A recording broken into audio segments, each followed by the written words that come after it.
Сәлем баршаңызға достар, сіздермен бірге Айнұр. Бүгін мен сіздермен құрамына ешқандай жұмыртқа қосылмайтын, өте жұмсақ, өте дәмді болып шығатын булочканың рецептімен бөлісемін. Бір жасағаны шығатын сәтті рецепт, міндетті түрде видеоны соңына дейін қарап, осы әдіспен жасап көріңіздер. Алдымен қамырын дайындап аламыз. Ол үшін жылы сүт, ашытқы, шекер, сұйық май және қамыр қопсытқыш, яғни разрыхлитель қосып, жақсылап араластырып аламыз.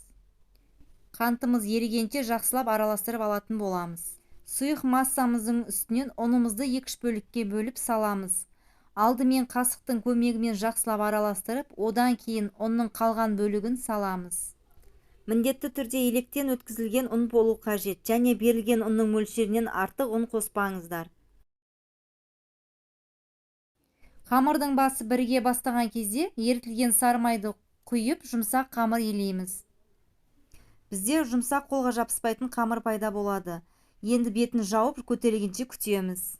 Міне қамырымыз көтеріліп шықты. Көтерілген қамырымызды рулет тәрізді етіп орап, бірнеше бөлікке бөлеміз. Барлық құрамын описание бөліміне жазып қойдым.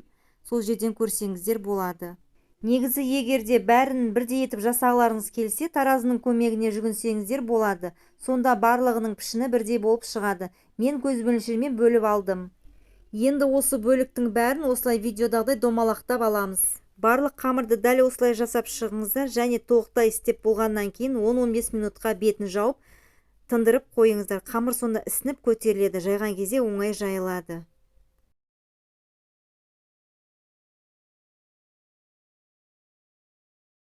Қамырды оқтаумен жайып аламыз. Формасын қалауларыңыз бойынша жасасаңыздар болады. Дәл осылай видеодағыдай бүксеңіздер де болады. Өте әдемі болып шығады. Арнайы начинкасын салыңыздар. Менде қойытылған вареный сгущенка. Кез келген салма салсаңыздар да болады. Егер де формасын осылай жасайтын болсаңыздар, міндетті түрде шет-шетін жақсылап қысыңыздар. Сонда ыстық пешке түскенде начинкамыз ағып кетпейтін болады. Міндетті түрде қойытылған сүт пайдаланыңыздар.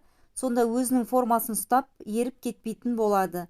Тағы да қайталап көрсетіп жатырмын. Дәл осы әдіспен жасасаңыздар, өте әдемі болып шығады.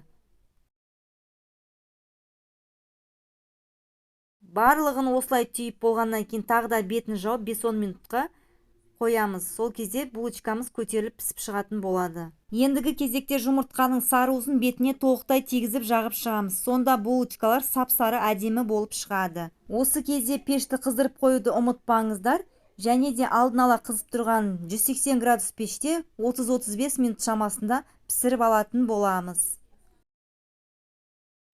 Булочкалар толықтай пісіп шықты. Өте жып-жұмсақ, дәмі ауызда қалатын булочка болып шығады. Дәл осы әдіспен жасап көріңіздер. Егер де сіздерге осы видеом ұнаған болса, каналыма тіркеліп, дәл осы видеоға лайк басып, пікір қалдыруды ұмытпаңыздар. Келесі видео рецептте кездескенше сау болыңыздар.